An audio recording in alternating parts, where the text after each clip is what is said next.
Dia negro em Erechim, Camará, e viva meu Deus, viva meu Deus, Camará, e meu povo preto, meu povo preto, Camará, e raízes negras, raízes negras, Camará. Estamos aqui no interior de Campinas do Sul, município do Rio Grande do Sul. E atrás de mim, nós temos a região chamada Sanga das Crioulas, Comunidade das Crioulas. Nessa região, segundo a pesquisa do pesquisador Manuel Gomes, aqui de Campinas do Sul, foi a região onde, após a alforria, ocorrida na fazenda Quatro Irmãos, a alforria dos escravos daquela fazenda, esses ex-escravizados vieram viver nessa região aqui. Começa aqui, atrás de mim, a Sanga das Crioulas, e se estende até a barragem aqui do Rio Passo Fundo, ao fundo. Então, para a história do Alto Uruguai, para a história dos negros do Alto Uruguai, essa região, até o momento, é onde nós temos a informação que existia um grupo, Comunidade Afro-Brasileira, pós essa alforria, e que viveu até a década aproximadamente entre 1880 e 1960.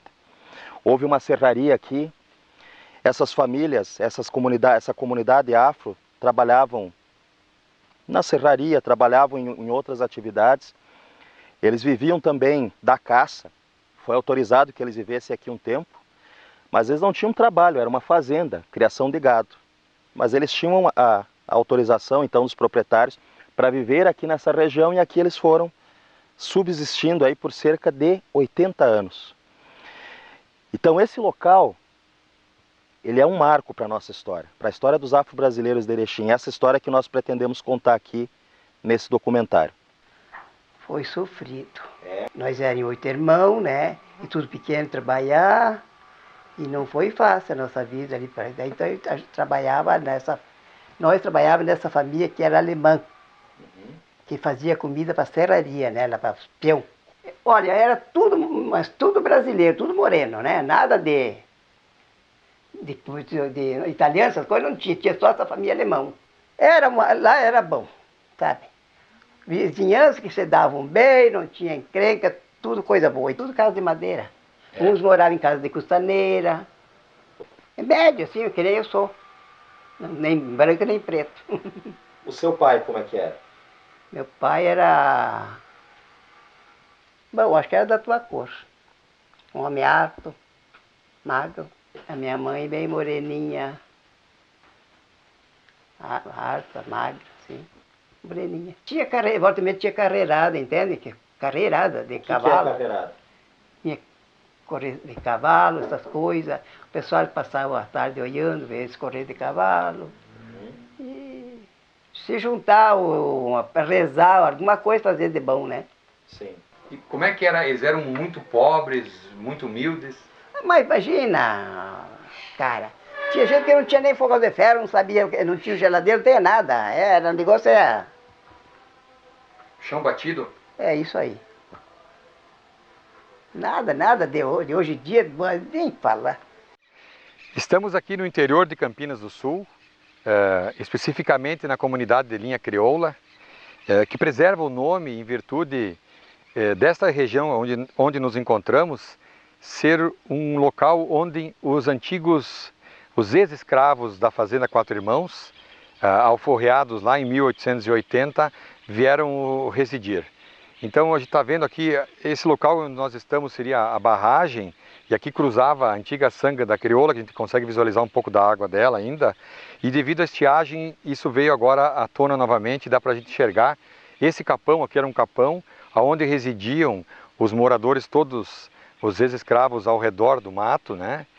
E tudo isso a gente descobriu, pois eu sou dessa região, temos uma propriedade logo à frente aqui, e naquele pedaço de terra que se aproxima para dentro da barragem, ali era uma antiga estrada municipal que ligava a cidade às propriedades aqui no fundo. E havia um pontilhão naquela região que passava a sangue da crioula por baixo. E ali o meu pai, os meus tios, isso no início da década de 50, 1950, ao cruzar por essa região, visualizavam as negras, as ex-escravas ou netas, filhas de ex-escravos, já alguns anos depois da alforria que trouxeram eles a residir aqui, lavando roupa. Aparecia, na sangue tinha umas pedras, eles lavavam as roupas aqui na beira da estrada, onde eles passavam e visualizavam, né? E aqui era o capão onde residiam uma boa parte deles. Uma parte era na madeireira, acima, e a outra parte seguindo a sanga das crioulas, que deu nome à sanga própria, ao pessoal que morava aqui, moravam os demais ex-escravos. O que é interessante, porque nós tínhamos um nome de comunidade da linha crioula, e na minha geração para frente a gente não tinha mais negros aqui residindo. Então isso me intrigava muito e eu fui questionando desde criança os antigos moradores. Aqui são todos moradores que vieram na época que ainda existiam alguns negros aqui. E aí toda essa pesquisa acabou saindo desde a época dos 4 irmãos dos Santos Pacheco, e aí a gente conseguiu visualizar onde que eles residiam, o que faziam. Essa região no início eles viviam de caça mesmo, caça e pesca. Posteriormente, com a chegada das madeireiras, quando a ICA comprou a fazenda dos 4 irmãos, eles passam a trabalhar nas madeireiras, alguns passam a trabalhar até em fazendas ou em obras públicas, como foi a construção da ponte do antigo ponte do Rio Passo Fundo. Enfim, isso tudo está relatado e em brevemente estará no livro da ancestralidade das Campinas.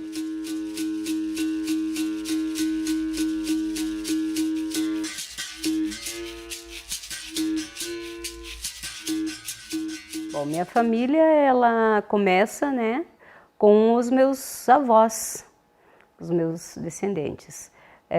Eles chegaram por meados de 1936, 35, 36 aqui em Erechim. Eu sou a mais nova, né, da minha geração em termos de conhecimento da etnia nossa aqui.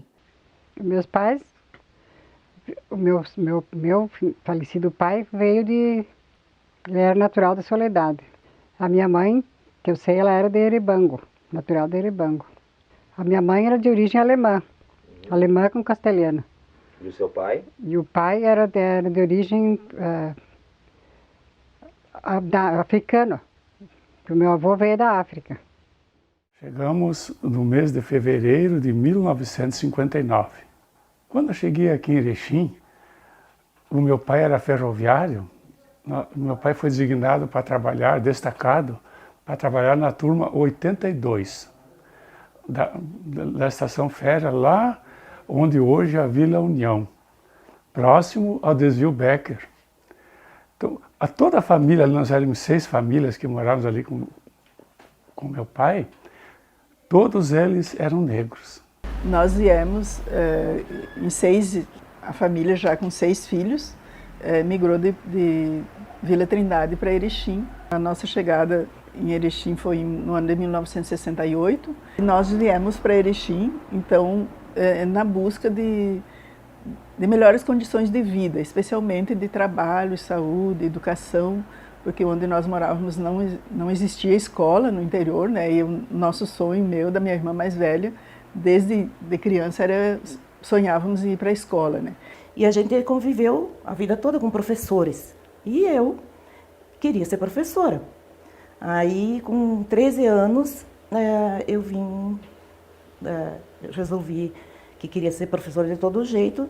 Uma prima minha, uma prima irmã, me trouxe para Erechim para mim estudar. Minha mãe me falou que eles vieram em busca de emprego. Eles vieram sem nada, logicamente, né?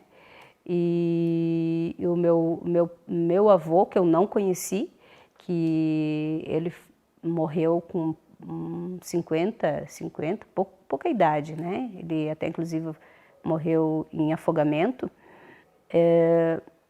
Ele trabalhava nessas caldeiras. E a minha avó trabalhava como empregada doméstica, né? Fazia todo um trabalho que já se conhece dentro da escravidão, né? Que seria passar, lavar, enfim, até inclusive nos rios, né? Que ela iria. E aí, com o meu avô que tinha falecido, né? Isso foi a história que foi me contada. Ela passou a trabalhar muito mais, porque ela tinha ali uns 6 filhos, né, para sustentar, e ela sozinha. E a minha mãe é a mais velha de todos esses filhos que ela tinha. Então a minha mãe, ela passou a ser a mãe desses irmãos, né. Na época, ser negro, né, e é bem difícil. Então, quando os meus tios, minha mãe chegou aqui, os meus tios trabalhavam, eles eram pequenos ainda, né? Então, o que eles faziam? Engraxavam, faziam trabalhos para as pessoas que a avó tinha conhecimento, né? Ou seja, capinar, essas coisas assim. E assim foram crescendo, né? Dentro desse trabalho. Depois, com o passar do tempo, eles estudavam, né? Eu não lembro e não sei, não tenho conhecimento em que escolas eles estudavam, mas com o passar do tempo eles foram se organizando e os meus tios, os 3 tios, eles começaram a trabalhar na prefeitura, porque a avó, depois de um período que ela começou ela trabalhou como empregada doméstica, ela também ingressou na prefeitura. Então, ela trouxe, né, esses meus tios para trabalhar na prefeitura. E aí, o meu tio Vanderlei, o meu tio Nelson, e aí, por último, a minha mãe, né? Mas eles trabalharam na prefeitura com muito pouca idade, né? A minha mãe, no caso, ela começou a trabalhar na prefeitura como na auxiliar de limpeza com 12 anos. Com 12 anos, né? E aí ela foi até ingressar realmente como profissional na prefeitura. Meu pai, ele trabalhava numa fábrica de moinho de farinha, chamava Moinho Rio Grandense na época. Ele morreu com 42 anos. E aí que veio os problemas cada vez pior, né? Aí, como eu era mais velha, nós éramos 5 irmãos. E como eu era mais velha, eu tinha que trabalhar, ajudar minha mãe, eu e ela trabalhando. Meu trabalho era cuidar de criança. Cuidava de criança, depois fazia todo o serviço da casa, às vezes, né? Trabalhei na família Pessim, trabalhei por 20 e poucos anos. 22, 23 anos. E aí a senhora essa que eu trabalhava, ela era irmã dos Bigolin. E aí ela me colocou na ferragem erechinense trabalhar. Mas isso eu já era casada, já tinha filhos, né? Já tinha 3 filhos. Aí ela me botou a trabalhar ali, na ferragem. Eu trabalhei por 22 anos.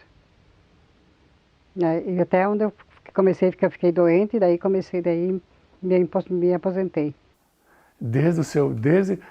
Vou falar um pouquinho como era uma turma de ferroviário. Tinha o feitor, o imediato e os tucos, que chamavam comumente. Hoje se diz conservador dos trilhos, né? Então o feitor era o chefe da turma e o imediato seria o segundo encarregado da turma. Então toda a família do feitor, que se chamava José, eram negros, eram santos. O imediato também era de origem negra, era Camargo, é dos Camargo. Essa luta, ela foi muito interessante, porque eu acho que foi decisiva, porque o pai e a mãe sempre nos incentivaram, né, nos deram apoio para que a gente estudasse e trabalhasse. E sempre nos dando força, tanto que nós, desde adolescentes, né, passamos a trabalhar, a militar junto à paróquia, né, como catequista, mais tarde na Pastoral da Juventude. E eu e a minha irmã, eu aos 13 anos, já fui estudar à noite para poder trabalhar.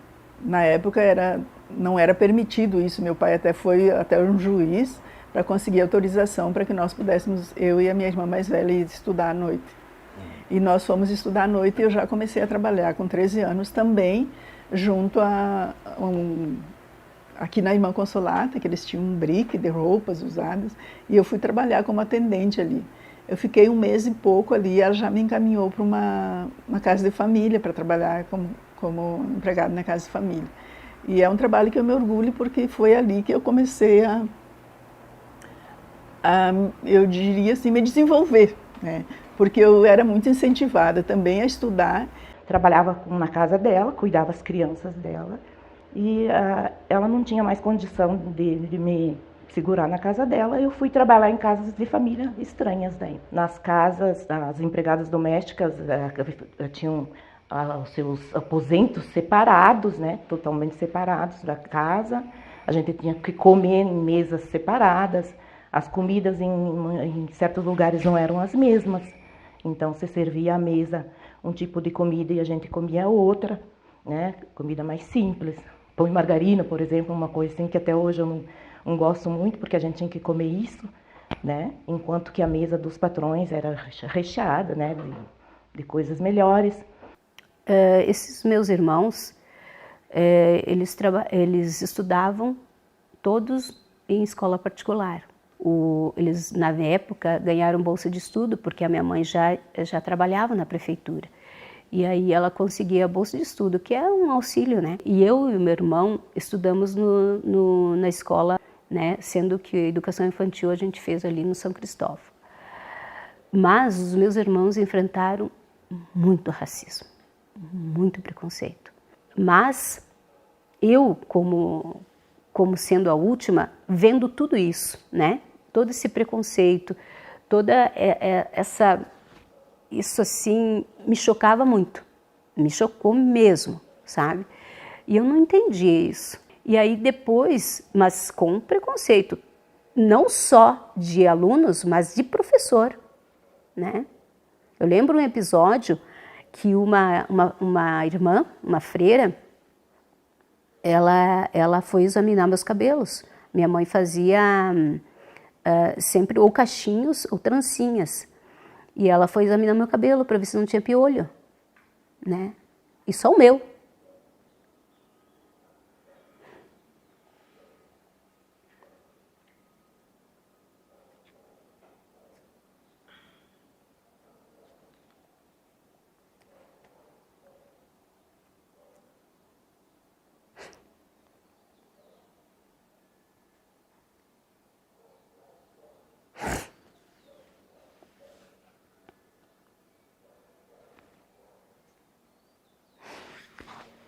Na verdade, quando aconteceu esse episódio, porque a minha mãe sempre foi uma pessoa muito, muito dedicada. Eu até hoje penso assim, como ela fazia para nos deixar impecável, porque ela nos deixava impecável para ir para a escola.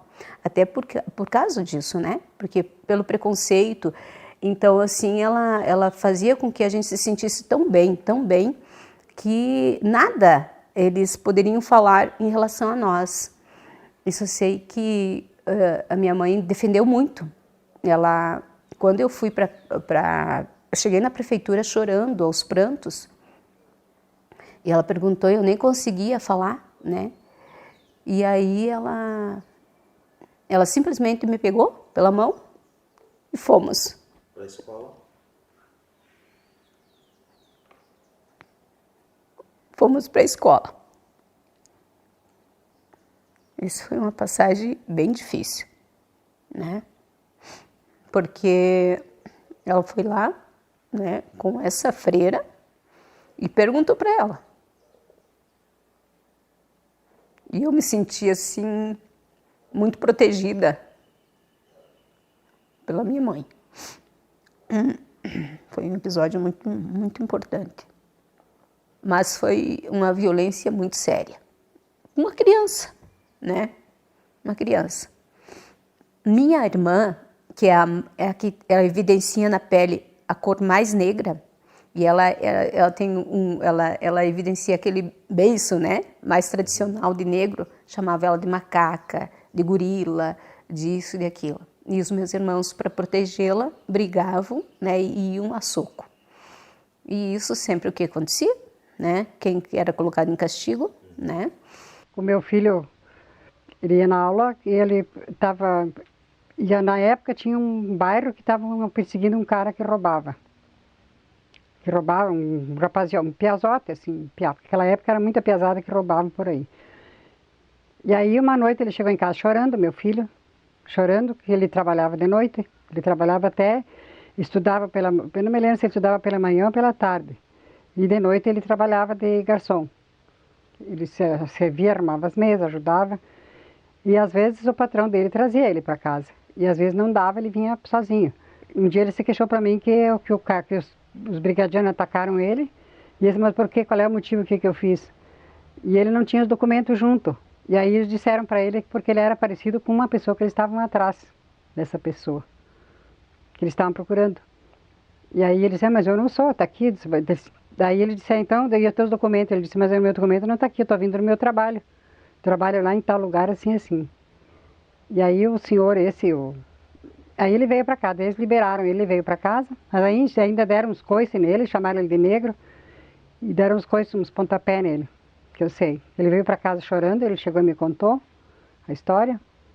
E aí no outro dia eu fui na delegacia e fiquei esperando. Fui lá e fiquei esperando o delegado. Aí o delegado chegou, eu disse para ele, ele disse, o que foi, o que é com a senhora? E eu disse, comigo acontece assim, assim, assim, aconteceu isso e isso com meu filho. E disse, seu filho está onde? Meu filho está no colégio, está estudando. E de tarde ele trabalha. O delegado chamou, pediu ver qual que eram os rapazes que estavam de plantão. Naquele dia ele chamou, e daí foi fulano. Daí eles não falaram isso aí do racismo, de chamar ele de negro. E eu chamar ele de negro, vagabundo, e eu disse, ele me confirmou que ele estava vindo do trabalho. O delegado disse que ia dar suspensa para os brigadianos. O que eu me lembro foi essa história. Eu sempre organizei bem, sempre ensinei direito aos meus filhos. Criei eles quase sozinha, porque meu marido trabalhava fora, vinha uma vez por mês, cada 15 dias, e eu era mãe para ir no colégio, era mãe para trabalhar, para ensinar, para tudo. Meu marido me ajudou bastante também. Sempre foi um pai também presente. Muitas vezes que ele estava em casa, ele ia em reunião de colégio e tal. Só que a maioria fazia o quê? Tinha que trabalhar, né? Ele tinha que trabalhar fora. A profissão dele era eletricista, ele fazia rede de luz. Eu trabalhei por 3, 4 anos junto com essa família e dali eu prossegui estudando, né? Estudando à noite e trabalhando. Trabalhei na rodoviária, como atendente na rodoviária de Erechim. No ensino médio, então, eu fiz um curso técnico, que era técnico em redator auxiliar, que me possibilitou, então, o ingresso no meio de comunicação social escrita aqui de Erechim, onde eu trabalhei por mais 2, 3 anos. Aí, nesse período, então, começa a minha luta a minha militância, né? Eu comecei, então, eu participava de vários grupos, participava da Pastoral da Juventude, mais tarde participei do Movimento Negro, do Grupo Menê, aqui em Erechim, no início. Eu lembro que uma vez eu fui fazer uma entrevista de um ex-deputado, que hoje já não é nem vivo, e ele me disse, eu me admiro muito de uma pessoa como você ter coragem de estar trabalhando no jornal, né, e fazendo entrevistas. E eu disse para ele assim, senhor, além da coragem, eu estudei, né, e eu tenho condições de estar aqui. Eu sei que é preciso muito coragem, mas é um espaço que eu conquistei pelo estudo e pelo meu esforço. E passei no curso de pedagogia, só que era diurno, né, e eu não fui autorizada a estudar pela direção desse órgão onde eu trabalhava. E me pediram que eu me demitisse. E eu disse, não, eu já tinha consciência dos meus direitos. Eu disse, eu quero trabalhar e eu quero estudar. Então, se não dá, a senhora é que vai me demitir. E, de fato, ela não teve dúvida, me demitiu. E eu fiquei por 2 anos desempregada em Erechim. Desempregada, esses 2 anos em Erechim, eu fui para Passo Fundo. Desisti, porque me diziam que aqui eu não conseguiria trabalho. Inclusive, quando eu fui demitida, eu fui apontada, ou se fosse hoje seria um processo, né? Mas eu fui apontada assim, negrinha, duvido que você consiga trabalho nessa cidade.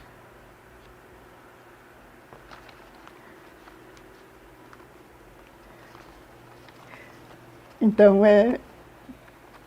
foi um processo bem doloroso, né? Que a gente até tem dificuldade de mencionar. Mas, como sempre, né, com muito apoio e tal, da família principalmente, eu fui, na época, isso era 84, eu fui para Passo Fundo.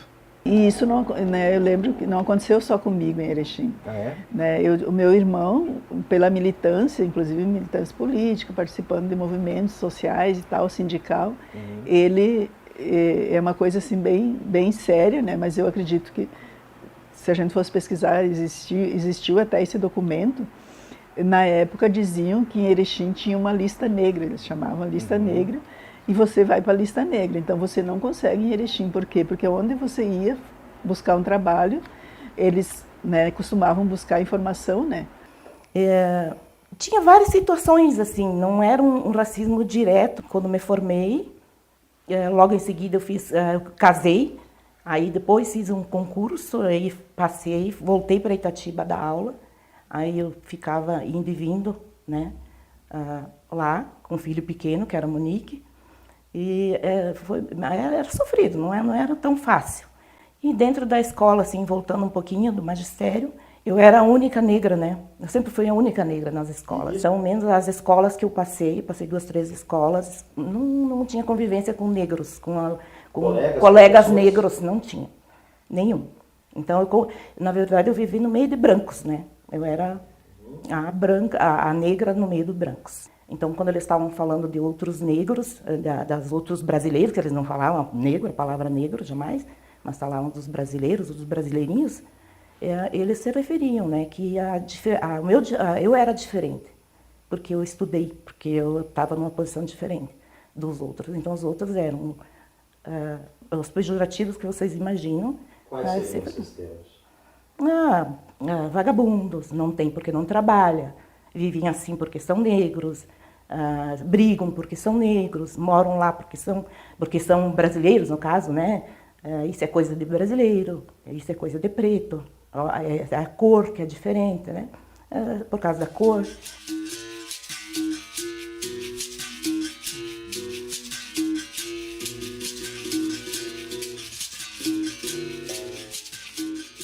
O Clube 13 de Maio, ele foi um marco histórico aqui em Erechim, né? Como eu era a menor de todos os meus irmãos, né? Eu tenho pouca lembrança em relação a isso, mas eu sei, assim, que eu lembro, né, das atividades. Eu lembro dos carnavais e lembro das atividades que a gente fazia lá, né, que eles faziam para as crianças, enfim. Sempre muito gostoso, né? Eu lembro de como que ele era, né? Eu tenho essa lembrança. Quando a gente entrava assim, ele era 2 pavimentos, né? E a gente amava ficar lá em cima, no patamar de cima, para ficar olhando para baixo, né? Isso é coisa de criança. E aí a gente brincava muito, mas eles não deixavam as crianças, né, muito soltas, né? Mas a gente dava um jeitinho, como criança a gente dava um jeitinho. E eu lembro, assim, que os meus avós se organizavam muito para os bailes, né? Aí tinha os bailes de carnaval, então eles decoravam todo o salão. Eu lembro também que os meus pais, eles adoravam, né? Porque tinha as comemorações, tipo, os 15 anos, então eu tinha o baile de gala, né? Aonde todas as moças iriam ser, como é que a gente diz? Elas iriam ser colocadas para a sociedade, né? Então, era um baile muito, muito, muito bonito. Todo mundo ia muito, né? Tudo arrumado. E aí as crianças iam o quê? As crianças ficavam lá, né? Tudo olhando assim, mais escondidinhos. E eu era uma delas. Então, mas era muito interessante. Olha como é interessante. Meu pai, ele era jogador de futebol, né, profissional. Eu até nem falei da minha família, né? A minha mãe e o meu pai, ele trabalhava profissionalmente como jogador de futebol, né? E tu vê como que é. Aqui em Erechim, ele não tinha acesso ao futebol, né? Porque ele era negro. Os clubes não aceitavam ele aqui, né? Não aceitavam nem o negro, na verdade. E aí ele jogava para fora. Ele jogou em Frederico, ele jogou em vários outros clubes que não eram em Erechim. Aí, na época, a mãe que conta que na época que ele veio para Erechim, porque ele trabalhava como jogador de futebol e trabalhava com o meu avô, esse meu segundo avô, né, que depois que casou com a minha avó. Então, ele trabalhava como pedreiro, né? O meu pai. Mas quando ele veio para Erechim, quem aceitou ele como jogador de futebol foi o Ipiranga. O Atlântico nem pensar. Entende? E isso foi uma coisa que o pai sempre evidenciou. Entende? Que eles nunca... O Atlântico ele só foi aceitar negros como jogador de futebol, eu acho que na década de 80 para cima. Em hipótese alguma, eles não aceitavam negros. E o pai foi o primeiro negro a jogar no Ipiranga. O pai, eles daí fizeram o clube, no clube, né, 13 de maio, daí eles fundaram o time de futebol. Só que o time de futebol deles não ia muito longe. Por quê? Porque era negros. Havia uma resistência em relação ao Justo. Não ia muito longe. Então, eles jogavam contra eles mesmos, né? Eles não podiam participar de jogos de Erechim, né? Do movimento esportivo de Erechim, porque eles eram negros. Eu lembro, assim, que o presidente falava assim, mas o fulano quer entrar, que era branco, no caso, assim, eu acho tão irracional a gente falar isso, né? Mas, o fulano de tal quer entrar. E aí eles faziam toda uma reunião para ver se eles podiam colocar um branco, etc. Porque as pessoas viam aquela felicidade, aquele movimento, sabe? Aquela alegria no clube que não existia nos outros clubes. Então eles queriam, os brancos, né, que me desculpem, mas eu não gosto de evidenciar essas duas coisas, assim, branco e negro, mas como é uma palavra que existia na época, eles queriam entrar. Então, houve, eu não sei em que época, mas houve, então, a abertura do primeiro branco a entrar dentro do Clube 13 de Maio. Lembro, embora eu sendo na idade infanto-juvenil, mas eu me lembro bem do 13 de Maio. O meu pai e a minha mãe participavam. Meu pai se tornou sócio, convidado pelo seu Arlindo da Silva, que foi o fundador do 13 de Maio. E como havia um relacionamento muito grande, que eu tinha o primo da minha mãe, que era o seu Breno Rodrigues, ele já fazia parte do Clube 13 de Maio. Então, meu pai e a minha mãe foram integrados naturalmente para o 13 de Maio. Então, eles participavam dos bailes, tudo ali. Então, até tinha o Breno, que era primo da minha mãe, ele era músico. Tinha o Paulinho, que era músico, a Gessi. Então, embora fossem parentes lá de segundo, terceiro grau, já com o Paulinho e outras, mas nós era até os parentes ali da esposa do seu Breno, que era primo da minha mãe, a dona Carmen. Então havia uma família muito grande, a avó, tios, tudo. Então o meu pai e a minha mãe, nós se integramos. Eu também, pessoalmente, como criança, nós se integramos ao 13 de Maio. E fez parte da nossa vida praticamente até a sua extinção. Olha, eu não me adentei muito na história do 13 de Maio, mas pelo que a gente sabe, havia um movimento, havia um preconceito de raça separatista aqui em Erechim. E esses clubes, eles vieram com essa finalidade de criar um clube de diversão para os fins de semana para as pessoas. Qual é os clubes que tinha aqui em Erechim? Posso citar os clubes, né? Havia o Clube do Comércio, o Atlântico, o Rui Barbosa e o 25 de Julho. O Clube do Comércio e o Atlântico, eu me esqueci do Caixeirala ainda. Esses 3 clubes, eles eram meio... havia uma mistura, me esqueci o termo certo ali, né? Então, mas o clube do Atlântico e o Comércio era mais a elite que participava ali. Está bem. O que tinha o clube misto também era o ACEJA, que era chamado a entidade Grená. Então ali havia uma troca entre o clube entre o ACEJA e o 13 de Maio. Inclusive eles participavam dos blocos de carnaval da época ali. Era carnaval de rua.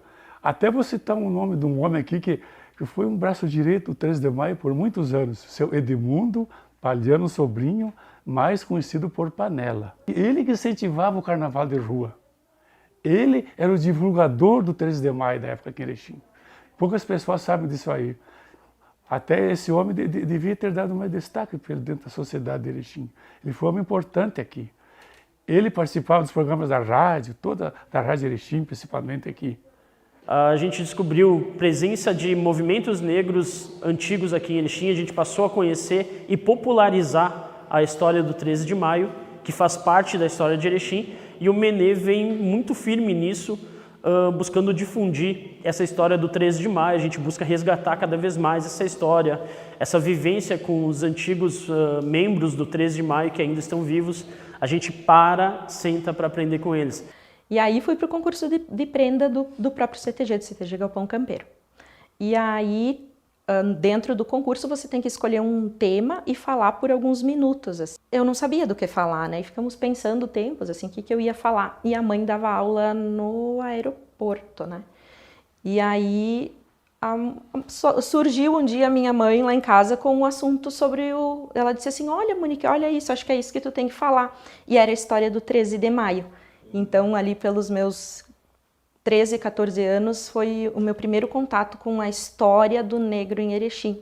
Porque na escola e em toda a minha trajetória até ali, sempre a gente ouviu falar muito da questão do imigrante, da imigração, né? E até eu questionava na escola também onde é que estava a história do negro em Erechim e não tinha respostas, né? A resposta que se tinha era, não tem, vieram de fora. Então, a gente sempre ficou meio invisibilizado, né, na história, e se sentindo deslocado também, não pertencendo, né, tanto à história do município. E aí eu conheci a história do 13 e foi apaixonante, assim, porque foi um momento que eu disse, opa, né, tá aqui então, tudo aquilo que eu sempre procurei, tudo aquilo que eu sempre questionei, então vamos conhecer a fundo. E aí eu fui na casa da Dona Babília, ela morava subindo o morro do São Cristóvão, do Secris, lá em cima. E aí eu lembro que a gente foi lá, ela bem velhinha, já ela não... Isso. E aí ela já não enxergava tão bem, né, cabelinho branco, assim, eu lembro muito dela. E aí ela contou, né, algumas coisas do 13, mostrou as fotos, mostrou as princesas, os bailes de carnaval. Foi, assim, incrível, né?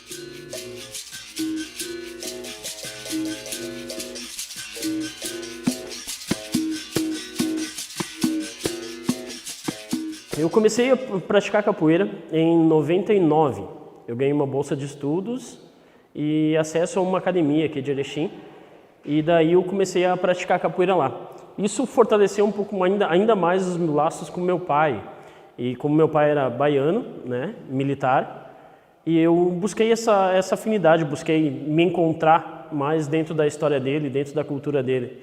E essas minhas idas e vindas, acabei em 2002 conhecendo a Bahia, conhecendo Salvador. E lá eu tive contato com alguns grupos de capoeira mais tradicionais, onde eu aprendi que a capoeira ela era muito mais do que uma troca de movimentos, uma troca de golpes. A capoeira ela trazia uma cultura, ela trazia um movimento em si. Meu pai é branco, minha mãe é negra e eu sou o quê, afinal de contas, né? Então eu entendia que eu era a mistura, mas estava naquela fase infantil, não sabia muito com o que me identificar, né? Mas aí com o tempo, com a escola, eu acho que na escola a gente consegue também fazer quando a gente sai, né, de casa e vai para a escola, fazer essa diferença, porque as outras crianças começam a referir coisas e a gente se questiona, né? Então, eu lembro que eu estava na 2ª, 3ª série e eu estudava numa escola particular, né, naquela época. E também, eu acho que eu era a única negra, assim, eu e mais, acho, não na minha sala, mas alguma outra criança na escola. E eu lembro, assim, que davam risada, chamavam de cabelinho de Bombril, cabelinho pichain, filha do Pelé, essas coisas assim, sabe? Bem infantil, mas que Já demonstrava um fundo racista, Isso, né? Era, né, de certa forma, o racismo, mas levando na brincadeira, como todo mundo dizia, é brincadeira, né? Até hoje a gente ouve isso, foi brincadeira, né? E aí eu lembro que eu comecei a me questionar, mas opa, por que eu sou diferente? Como assim, né? E aí eu comecei a perguntar para a mãe, né? E a mãe sempre incentivando, falando, dizendo, não, você não pode, né, se sentir menos que ninguém, não tem que dar muita importância para isso, né? Tem que levantar a cabeça, não pode ficar brigando por causa disso na escola. E sempre foi assim, né? Série após série, até a adolescência, sempre tinha esse tipo de brincadeirinha, né? Principalmente por causa do cabelo. Acho que o cabelo foi algo muito, eu acho que né, algo que é muito marcante para nós negros, e que eu acho que é uma das primeiras coisas com que as pessoas tentam nos atingir, né? Então eu lembro que o cabelo foi algo que marcou bastante. Desde o início do Menê, a gente sempre enfrentou grandes batalhas, né? Eu costumo dizer que um pontinho preto numa folha preta é só mais uma marca, mas um pontinho preto numa folha branca ele chama muito mais atenção. Então, trabalhar com a cultura negra dentro de um município onde a grande parte da colonização foi indo-europeia, isso trouxe inúmeras barreiras, vários paradigmas a serem quebrados por nós, os quais a gente ainda está buscando quebrar esses paradigmas. A falta de investimento, a falta de apoio, a falta de estrutura e simplesmente o fato de você propor à população uma nova cultura, o simples fato de uma cultura corporal nova, né?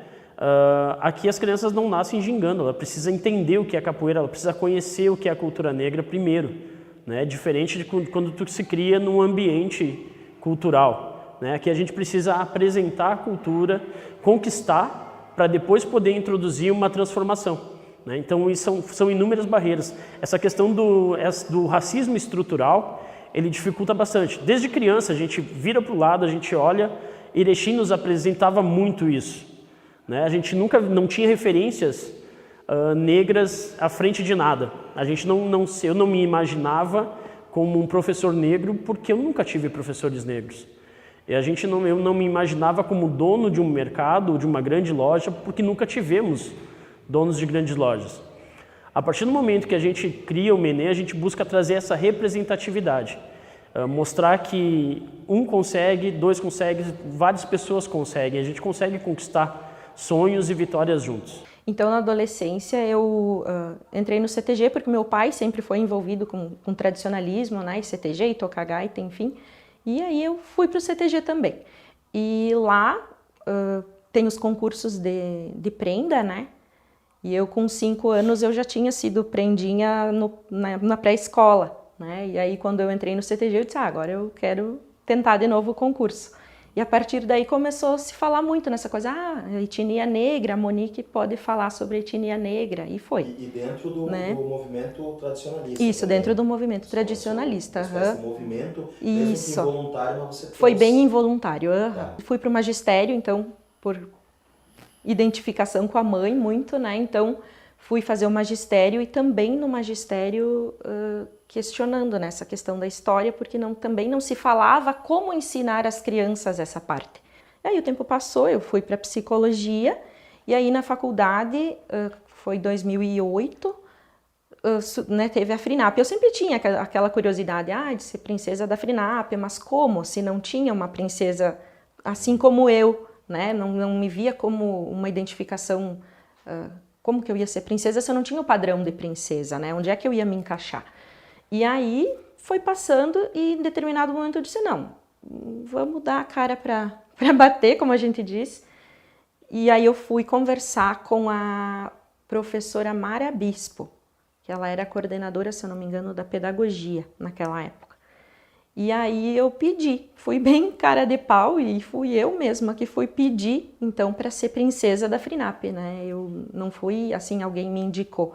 Eu cheguei lá e disse, olha, eu gostaria muito de ser princesa da FRINAP, porque até então eu nunca vi uma princesa, né, de negra. Sempre tem a princesa nativa, mas nunca vi uma princesa realmente, né, de pele escura, de biotipo, né, de fenótipo, enfim, negro. E gostaria de ser, né? Então, estou aqui à disposição. E aí, uma das primeiras coisas que eu disse, né? Eu disse, olha, eu não vou me caracterizar, né? O traje típico, que tem todo um contexto histórico, como indígena. Então, vamos ter que ver o que a gente faz.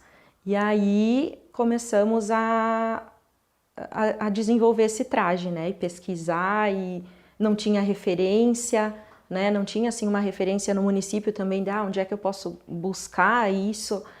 E aí a gente foi para a internet e fomos vendo o que dava para fazer e construímos então o traje com turbante, né, com as sementes, com os colares, com a saia, enfim, tentamos fazer o mais próximo da negritude possível, mas como eu estava carregando a faixa de nativa, a comissão entendeu que eu também teria que ter alguns aspectos no traje que lembrasse, né, o brasileiro, né, o brasileiro indígena. E aí foi colocado, né, de fato, algumas coisas ali, mas era muito mais afro-brasileiro. E aí surgiu do nada vamos então carregar uma lança, né? Porque daí foi a forma também de protesto, vamos dizer assim, né? Que eu usei naquele momento também em homenagem à questão dos lanceiros negros, em toda a nossa história aqui do Sul, né? E poder também ter uma questão de luta mesmo, né? Eu acho que foi assim, quando eu vesti aquele traje e segurei aquela lança, que eu acho que a minha luta, de fato, começou. Como eu trabalho com Erechim e a região do interior também, então é bem complicado, bem complexo de lidar com o povo, né? Eu já tive que abandonar alguns projetos ali, porque tive alguns afrontes assim nesse sentido e, para minha surpresa, a escola, a direção da escola e a direção da assistência social apoiaram os pais, que buscavam um professor mais parecido com eles. Então, em troca de votos, questões políticas ali e tudo mais, eles buscavam trocar votos em troca da troca do professor de capoeira, para que pudessem trocar o professor de capoeira por alguém mais parecido com eles, de pele, mais branco, iria ter o voto e conquistava o voto da família. Eu acho que a palavra-chave para a história do Menê é representatividade. Pouca representatividade nós temos na história de Erechim. Pouco se tem registros disso, né?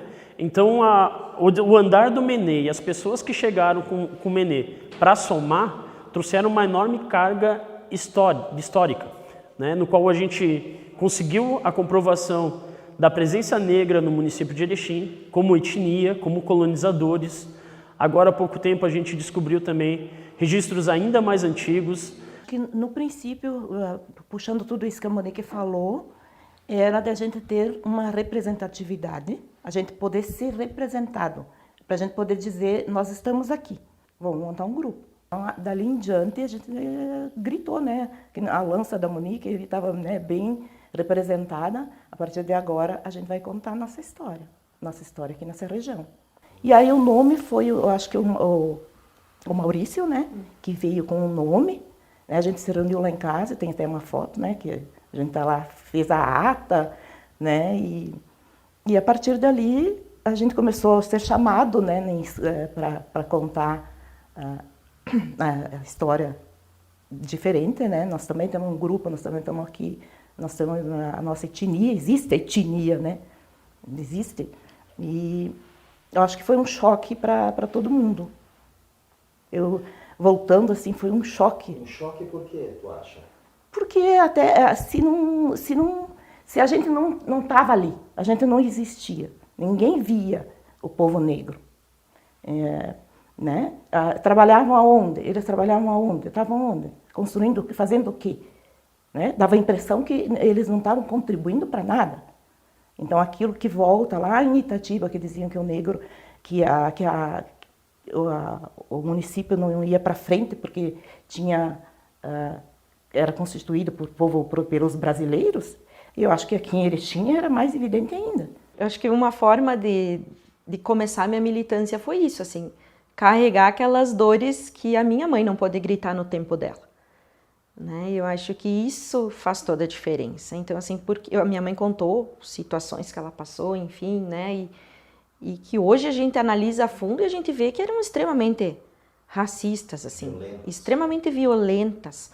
E naquele tempo não se gritava, mas não porque não se tinha força, como as pessoas dizem, mas são, né, aceitam as coisas.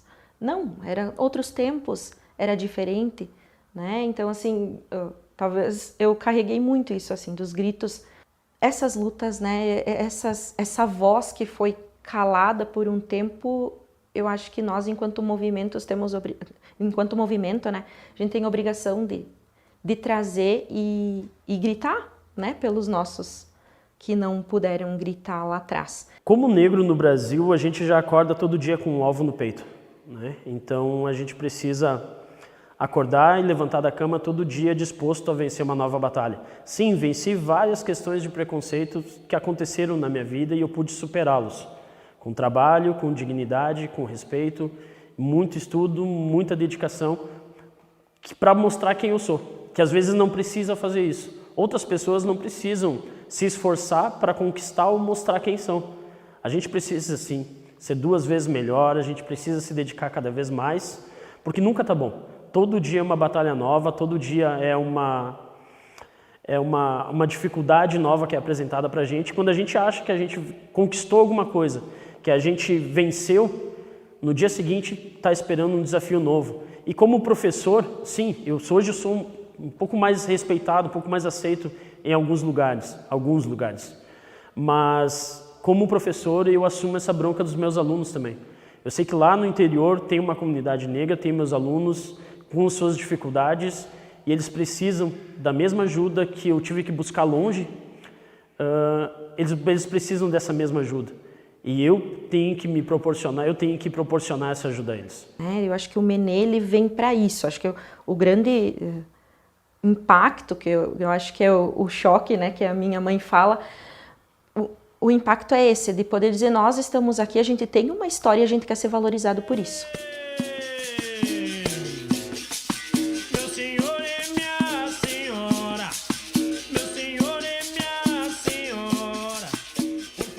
Falando nisso, os meus irmãos, todos hoje estão bem, né?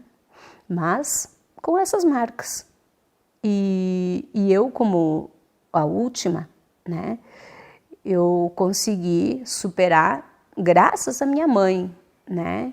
Eu consegui batalhar e cada vez que eu chegava em casa chorando, inquieta, ela dizia, tu vai persistir. E aí persisti.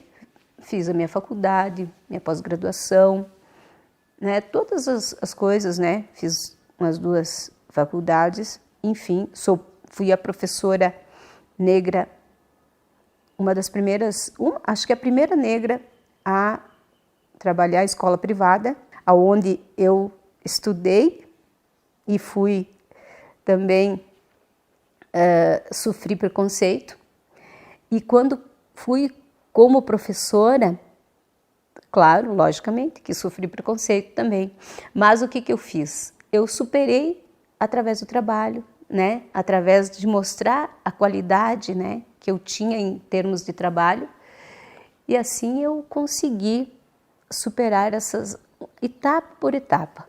Todos os meus filhos estão em estudo, eu não sei ler. Tive que parar no 3º ano de estudar, 2º ano, porque tive que trabalhar para ajudar meu pai e minha mãe. Mas os meus filhos, tem uma filha formada em Direito, e esse filho, que é o André, é professor e tem vários cursos, tem 2, 3 diplomas,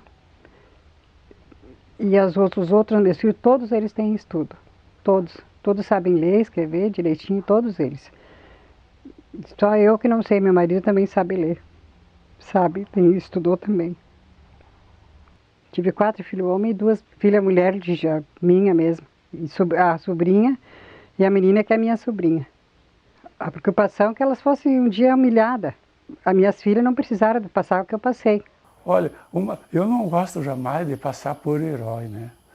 Mas uma coisa eu tenho certeza, se a gente fazer o que é certo e a gente não procurar ter uma vida digna, a gente não precisa ter medo de preconceito. Porque as pessoas mesmo sabem quem a gente é. Claro, a gente não é perfeito, a gente tem nossos deslizes, né? Mas a gente procura não errar. Não errar porque a gente tem que zelar por um nome que a gente tem muitas vezes, né? Inclusive a gente tem muita experiência, né? Eu visitei presídio muitas e muitas vezes e me doía muito ver gente da minha cor preso lá por crimes assim banais. Eu creio que esse movimento tem todo o nosso respeito, esses movimentos que existem hoje. Porque nós já vemos mais de 500 anos em que o negro foi sempre, nunca foi dado o valor para o negro de verdade. Então esse movimento negro ele tem que ter nosso respeito e o nosso carinho. E tem que aplaudir essas pessoas que se importam ainda em defender o negro. Lutam pela causa, para que nós saímos assim do lado escuro e voltamos a ser à tona. É um movimento que tem seu valor e deve continuar. Enquanto existir esse movimento que na sua cidade, o negro vai estar sempre presente. E no ano de 1999 eu fui convidada a participar do intercâmbio cultural que na época existia entre a Diocese de Passo Fundo e Balsas, que era um projeto chamado Igrejas Irmãs, Balsas no Maranhão. E por um mês eu percorri o estado do Maranhão, especialmente a Diocese de Balsas, diversos municípios, conhecendo a cultura, a realidade, as dificuldades, enfim, as riquezas daquele povo. E me senti muito identificado com aquele lugar. Eu sempre digo, eu tinha a sensação que eu estava voltando para o interior, para o lugar onde eu nasci. Né? Principalmente porque eu me sentia muito acolhida, né? O Maranhão, assim, bastante famílias negras, né?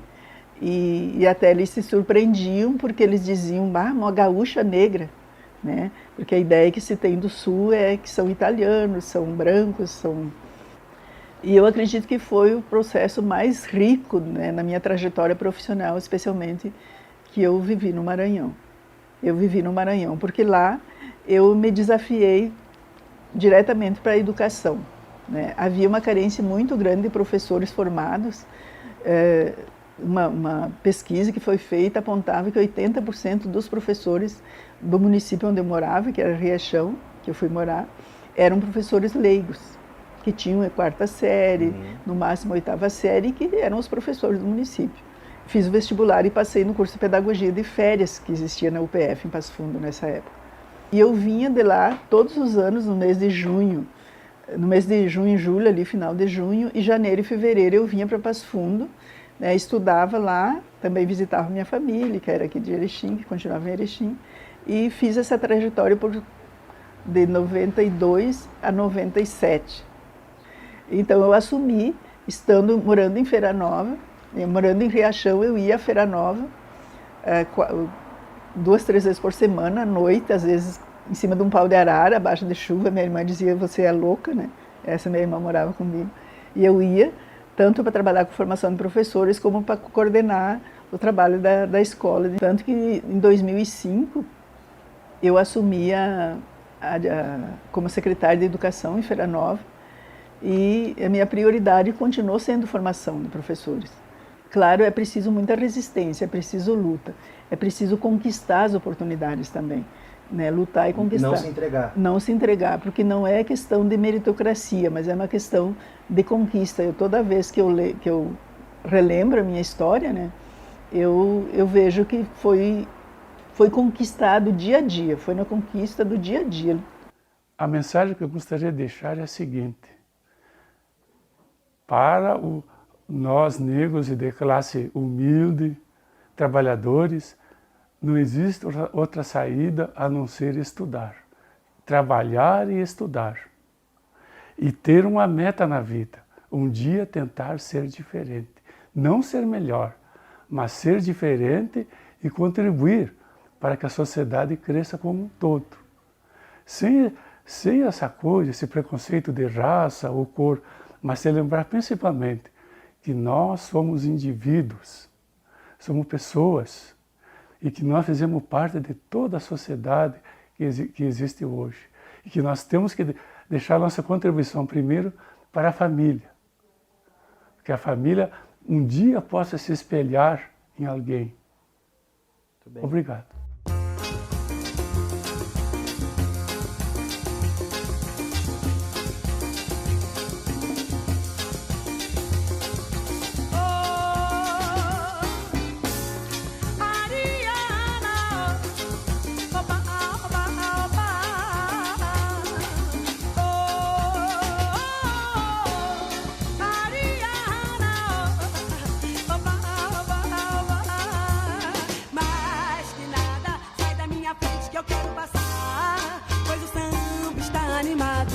O que eu quero é sambar, este samba que é misto de maracatu, é samba de preto velho, samba de preto duro. Mais que nada, um samba como esse tão legal, você não vai querer que eu chegue no final.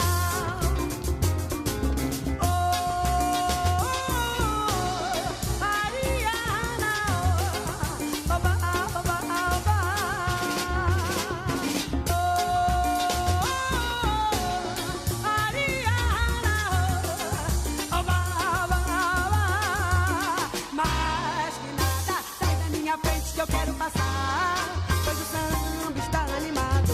O que eu quero é sambar, este samba que é misto de maracatu, é samba de preto velho, samba de preto tu. Mais que nada, um samba como este tão legal, você não vai querer que eu chegue no final.